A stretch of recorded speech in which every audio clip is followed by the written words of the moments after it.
Don't you wanna go to the place to be where strangers become family over fried chicken and mac and cheese from 3 old ladies recipes? Won't you and the family come and hang with Kandi and the gang? Bitch, I got that song now. Honey, I've been singing that shit all in my mind and I got it. You wanted the next octave up? Don't you wanna go to the place to be where strangers become family over fried chicken and mac and cheese with 3 old ladies recipes? Won't you and the family come and hang with Kandi and the gang? Bitch, and that was in one take. Don't you wanna go to the place to be when strangers become family over fried chicken and mac and cheese?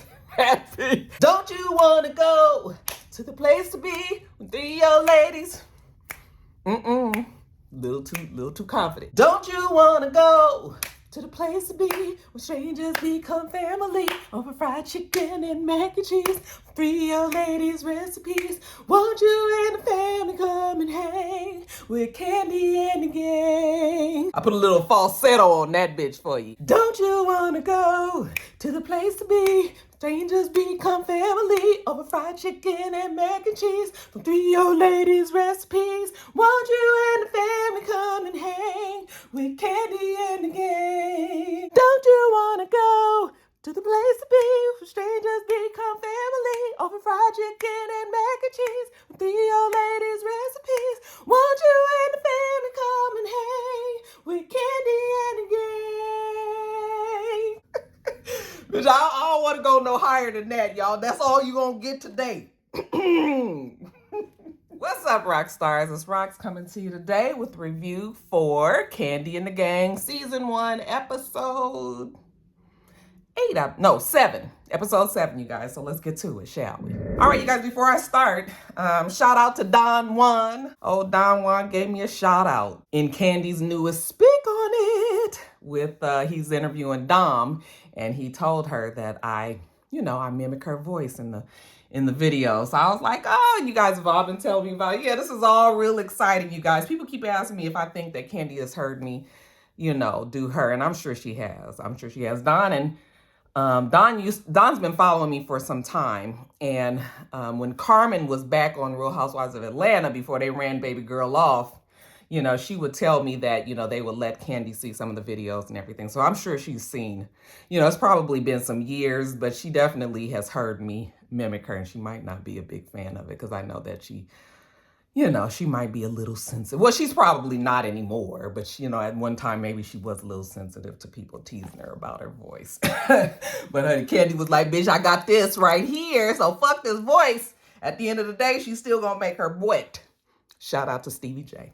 Anyway, you guys, let's get to I'm doing this actually before I do Power because that video, all right. So, the show opens. Kandi is doing a TikTok with the OLG. And who's most likely to become a porn star? Joyce. Me. I still work out. I was like, okay, Joyce, let us find out that you got a little bit of voyeuristic tendencies in you, because last week we got your ass in the back of your thigh meat. And now you talk about being a porn star. But anyway, you guys. So we see Chandrika and Dom. They meet each other out, just to sit and chop it up outside of the work environment. And, Chandrika wants to know what's going on with her and Brandon. But before we can even get to that, Chandrika is telling her about how she got caught up in that whole ring situation. How she thought that Patrick and them was telling Kandi and Todd that she was the one that said that she didn't, that they didn't give a fuck about the restaurant, but it turns out that it was on the Ring camera, okay? And Dom was just like, well, why was you upset about it when you know that you said it? She was like, I didn't remember saying it. That's the whole thing. And Dom was just like me. See, you talk too fucking much, because if you can't keep track of who you said what to, that lets you know that you're saying too much to every damn body. But speaking of the Ring camera, Dom tells Chandrika what happened with Brandon, how they was caught on video, kind of fooling around in the back room.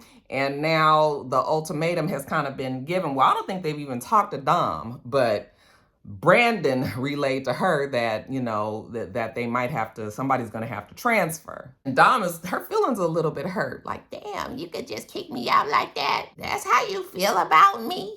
I was like, oh, girl, it's just, we got to keep these things legal, okay? Don't take any personal hurt feelings from it. But everybody agrees that the fucking Ring camera needs to go. Now, at the same time, we see Brandon, he meets with Torrin and Patrick. And Patrick, has the housewarming that's coming up, and Will Safari is out and Torrin is back in. I was like, what? Y'all done let Safari get off of that beanbag duty? The beanbag wasn't quite hitting it. Brandon is pouring the guys drinks. And Patrick tells us that he doesn't have any furniture, that him and Safari went to go look at furniture. And you know what? If Safari don't like the furniture, then the furniture does not get got. All right. So you having a housewarming, you having these people over, you don't have any furniture. It's going to be a standing social. I don't know how we doing this with these old people that's going to be there, but I mean, I guess. Okay, or like Brandon said, he wants it to be like a like a art gallery or some shit. Anyways, Brandon tells them about being caught on the Ring camera in the office or in that room in the back. They were like, oh yeah, the Ring camera. Him hugged all up with Dom back there, and they were like, oh yeah, they cracking down on fraternization, even though Patrick and Chandrika used to do it. Patrick was just like, you can't just be holding people's love down. Okay, let love live like Kandi and Todd did when they was on the Real Housewives of Atlanta. We ain't talking about that. I said we talking about this one. But Brandon is telling them it's a little different with management. So now the ultimatum was given, and they was like, well, what's the ultimatum? It's like, well, basically he gonna have to go to a different restaurant or that's it. Patrick and Torrin was feeling the same way that Brandon tried to tell Don and Philip, which was that you guys just stay on opposite sides of the restaurant. But it's already been proven that they can't do that. Okay, they thought they was on the sneak tip and they got caught. So yeah, maybe that's how you should have been from the beginning. But Brandon is still serious about Dom. He says that, he's ready to have a family. I mean, can't you tell the way he was with his family? He's close to his family. He's ready to have, get married, have kids, all of that. And Patrick was like, yeah, he's ready to settle down too. He want to have kids. It just kills me how people, I mean, I'm not being judgmental, because you guys don't like when I do that. But I just was like, what happened to getting married first? First comes love, then comes marriage, then comes homegirl with the baby carriage. Yeah, we just don't even talk about getting married first no more. They even Torrin asked him, like, what about marriage? You jumping straight to the kids? And Patrick was like, yeah, we gonna, I got some things planned. Okay, we gonna make something shake. All right, Safari don't know about it. So I was like, did Patrick know about it before this conversation? Now, next day at OLG, we see Philip, and Philip is talking about Brandon. He was like, yeah, Brandon is reliable. He gonna show up for work, come hook or crook. It ain't never got to be a problem about whether or not he gonna show up. It's like when he shows up, is he going to show out? What is Brandon doing when he's at work? That's what Philip want to know, because Philip is over there trying to fix a leak or some clog or some drain or some shit behind the bar. And when they tell Brandon to go over there and help, he was kind of like, oh yeah, Philip got it. So I was just like, Philip is the director of the, operations, and I guess Brandon is the manager of the restaurant. So go over there and manage Brandon. Now, at the same time, we see Patrick. Patrick is calling the OLG, calls Mama Joyce, calls Aunt Nora, calls Aunt Bertha, and tells them, well, that's his grandmother to him and Melvin. But anyway, calls them and tells them that he gonna invite them all over to Candy's house because he want to have a little bake-off, because he feel like OLG, they need some new desserts. Yeah, maybe we can y'all come together, y'all bring y'all best, y'all finest desserts, and we'll vote on them. So everybody is down. Then we see Torrin and Chandrika and Brian at the beauty supply, okay? And they're meeting at the beauty supply because I guess Brian is about to maybe, he said he changes his wig like he changed his mind. I think he's so cute without his wig, but I guess that's part of his whole little je ne sais quoi, He's there shopping, and Chandrika and Torrin is coming too, so it was cute. He was putting on the different wigs. I am just really amazed that they actually had a wig that looked like Aunt Nora's and Aunt Bertha's. Bitch, the beauty supply got a wig for everybody, so he puts them on and he mimics everybody. He looking for one for Mama Joyce, and Chandrika was like, oh, they ain't got a Mama Joyce wig up in here. She get the good stuff, okay? But you can get a Mama Joyce wig at the wig store. It's just gonna be a little less, not as good quality, but you gonna still find one there, especially The bang and everything, that's a regular occurrence at the beauty supply. Anyway, so they all put on their different little wigs and they walk around and they model them and they have a little kiki. Okay, fine. Afterwards, they sit down, they talking. Torrin says that the housewarming is coming up and, he's now decorating for Patrick again. Are y'all going? Chandrika, are you going? And she was just like, you don't think that that's kind of weird? And they was like, no, what's the problem? And she was just like, you from down south, huh? This is kind of shit y'all do down south. But she ain't really feeling that comfortable about going. I still don't understand why she is even going, okay? Talking about she felt pressured by everybody. I'd have been like, no, I'm not going to this fucking party. You guys tell him, congratulations on this new spot and I'll see him at work the next day. But other than that, girl, why you letting these niggas pressure you into going to this damn party? I mean, the only reason why you could be allowing them to pressure you is because, you want to go. Or, of course, because it's the show and they're making you go. Okay, we got to have good TV. But anyway, let's jump over to the bake-off. We all go to Kandi's house. At first, it was just Patrick and Melvin. Patrick was just like, who you think is going to win? And Kandi was just like, well, it just depends on what they bring. Okay, because the OLG, they're all bringing their special dessert dish, and then they're going to vote on it when they get there. So Kandi, Todd, Melvin, Patrick, they are not cooking any food. They just going to taste the food, judge the food. Then we get the OLG. They show up, okay, and everybody got their desserts. They done sliced up the cakes, and everybody is going to have a taste test, and everybody will give their vote on which one they like the best. Melvin was just like, you already know, okay? As far as he concerned, Granny can't do no wrong. So he gonna vote on Granny's cake no matter what. So anyway, we get to the cakes. Now, first we got Nora's cake. Okay, Nora, why did you choose a coconut pound cake? And Nora was just like, well, because when I be at home, all the people from church call me and ask me about it. I mean, and when the church give you a stamp of approval, then what? Kandi said, yeah, she likes the pound cake, but just the added twist of coconut. She's not the biggest fan of coconut. I was like, neither am I. I'm not a coconut. I like the taste of coconut, but I don't like actual coconut shavings, anything like that in my food. Okay, so we move on to the next. Mama Joyce has brought a pineapple angel food cake. Well, most people use Cool Whip instead of heavy whipping cream. Bertha was like, I don't. Bitch, are we trying to act like you do something special up in here? We got the same damn recipe. Patrick, what do you think about it? Patrick says, you know what, it's good. He can imagine tasting this at a restaurant, a nice restaurant. Him and his girl, take some home and he eat it off of his girlfriend. I was just like, you sitting up here saying all that with the OLG, but everybody is cool. We get a good tee-hee. I mean, if you got Kandi in your family, queen of the dungeon, the sex dungeon, if you will, then, I guess everybody got to be loose on this whole thing. So we get a good laugh out of that. And then, of course, we get Aunt Bertha. Aunt Bertha makes you a classic pound cake, okay? And I'm telling you, when a classic pound cake is done right, I don't give a fuck about all that other stuff. A classic pound cake is just really, really good. Now, Aunt Bertha, why did you make the pound cake? Because it was quicker.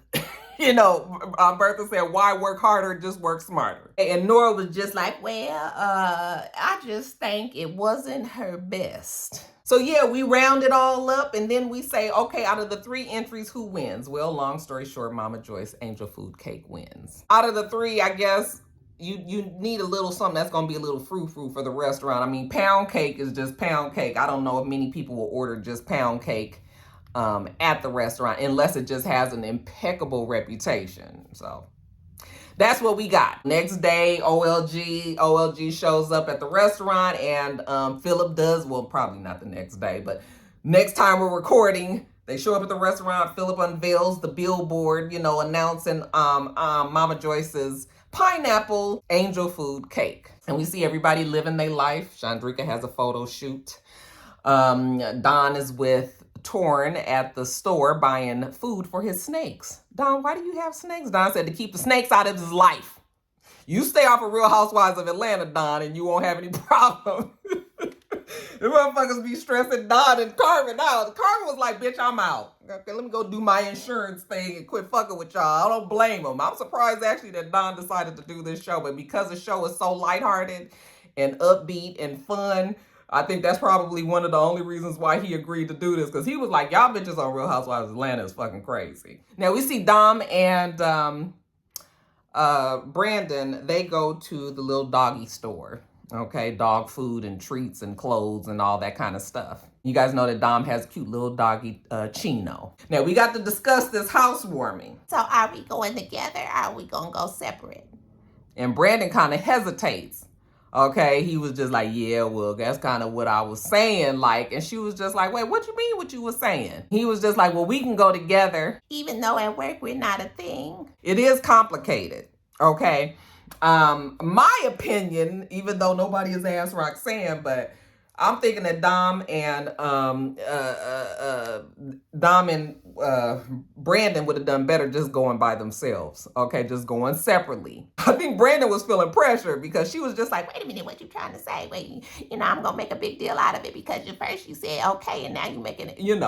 He didn't know what he wanted to say. He wanted to say, no, let's not do this. But then when she was putting the pressure on him, he was just like, no, we're going to go together. Okay. And she was like, okay, fine. But I was like, not a good idea. Now we see a scene when Torrin is at home and he invites Brian over. Brian comes in, hey, husband. I was just like, oh, this was so cute to me. You guys know Rocky love. Okay, I'm wanting motherfucker to be in love. So I was just like, okay. Now the housewarming is here. And I guess Torrin, now that he's doing the decorating, he has asked Brian to come and help out with the menu. So you know what Brian specializes in? Them goddamn egg rolls. Okay. I guess Brian was like, bitch, it's just egg roll season. Whatever kind of egg roll you want, crab, avocado, vegetarian, chicken, beef, pork. Bitch, I guess you can put anything in there. Greens, cabbage, mashed potato egg rolls. You could be the damn Bubba Gump of egg rolls if you want to, Brian.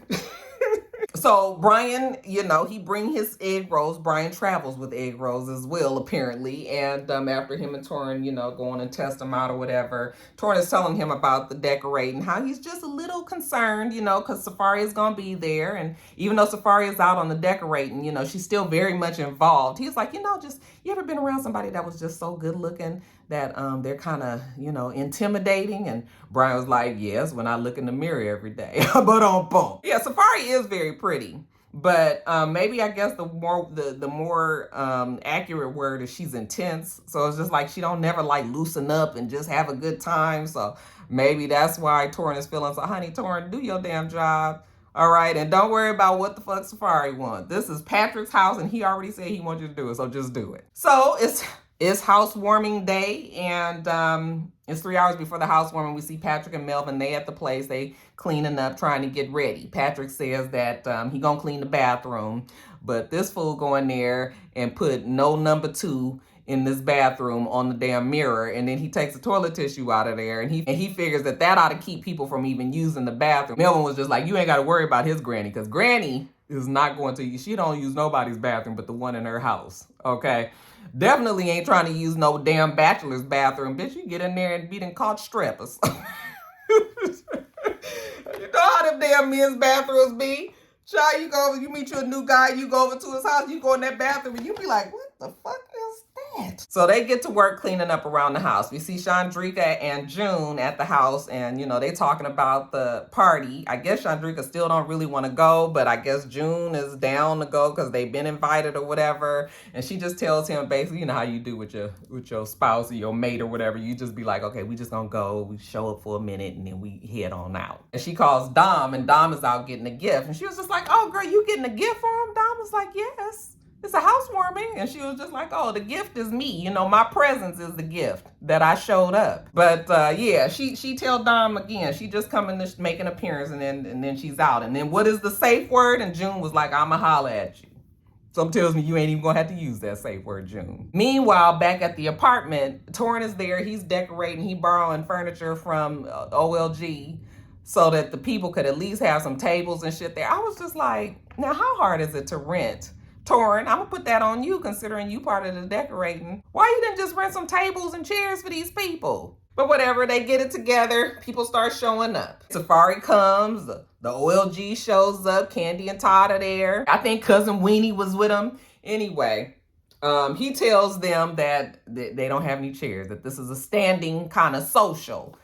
And before Kandi even said it, I was like, how you gonna have these old ladies standing? Now, you know good and damn well you can't be having no party without having these people sit down some damn where. Mama Joyce go up to Patrick and she just whispered to him, you don't have any toilet tissue in the bathroom.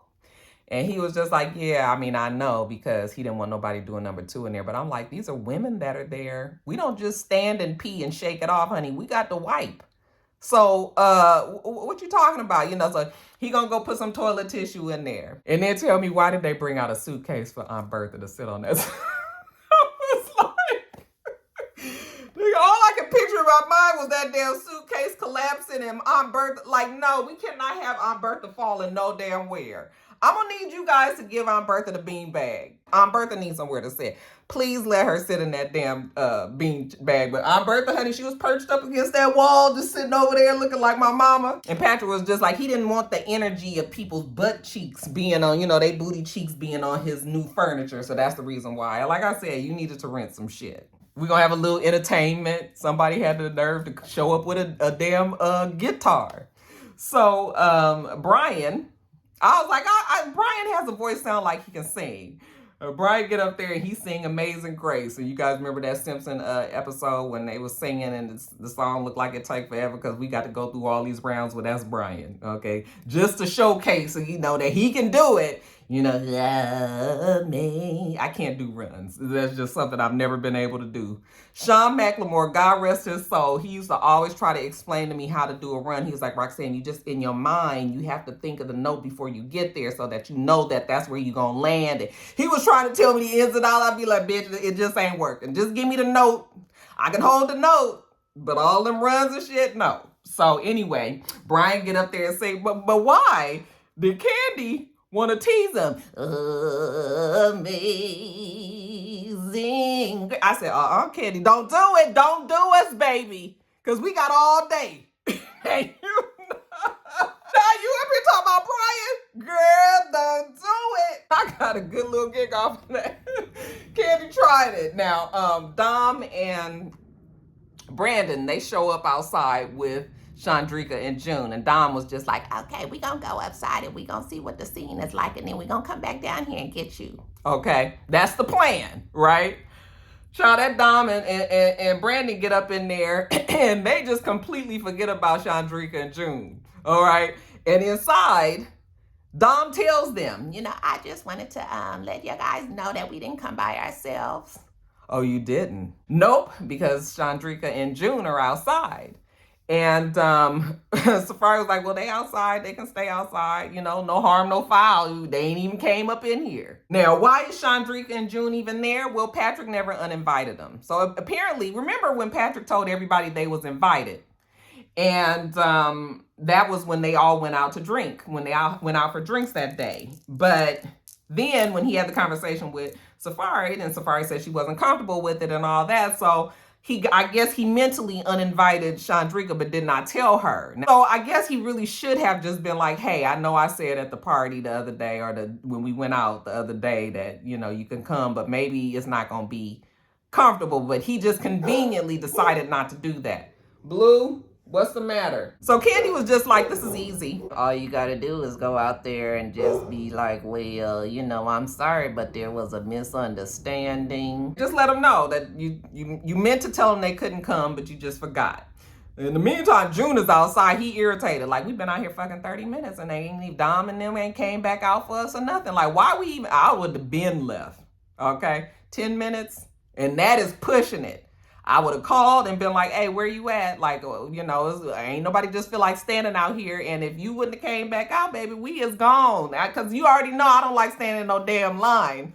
And you ain't going to have me looking stupid and molded out here just waiting on nothing. Torrin and Patrick finally go down there. And, you know, Patrick, well, he handled it pretty good. You know, he was just like, hey, just like I said, like, I'm sorry, you know, I know that I had said that everybody was invited, but then I talked to Safari. She didn't really want, you know, didn't feel comfortable with you coming because we've had our past experiences or whatever. And, you know, he wants to respect Safari the same way he sure June respects Chandrika, you know, and he just, sorry he didn't tell her that she shouldn't come. But he said he didn't really think that she was going to come anyway, okay?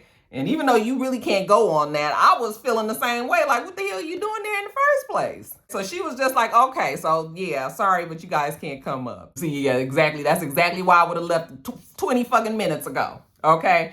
But so they walking off, you know, feeling stupid, and June is still aggravated because he was just like, what kind of friend just don't never come back downstairs? Okay, is that how you would do your people? And you know, Chandrika said, of course, but she wouldn't do Dom and Brandon like that. Blue! Why they ring the fucking door? Blue! Hey! I promise you, I don't know why the delivery people have to ring the doorbell. I have left a note on everybody's everything that says, whenever you delivering packages, just leave the shit on the door. You ain't got to ring the doorbell because shit get crunk up in here, and they still do it. Anyway, Patrick and Torrin go back inside, and Patrick got the nerve to blame Torrin for Chandrika showing up because Torrin was in charge of everything and he didn't uninvite her. It's your party. Talking about he had a guest list. Ain't nobody seen this damn guest list but you. Chandrika and June is aggravated. You know who else is aggravated? The OLG, because they've been sitting across from Brandon and Dom, and they've been over there, and Brandon been hugged up all on Dom and touching on her and everything. It was so disrespectful the way that Brandon was sitting across from us and feeling all on his girl. I thought he would have been more respectful than that. Mama Joyce was disgusted, and Bertha was just like, honey, they do more than that at the restaurant. You ought to be used to this shit. Don't be acting brand new. How many episodes is it, you guys? Is it 8 episodes, 10 episodes? Because if it's 8 next week, well, next week ain't the finale because they would have said. But it must be around 10. They usually give these shows like 10 episodes, right? You guys, let me get off of here and get my energy together to do Power Book 4 Force. Okay?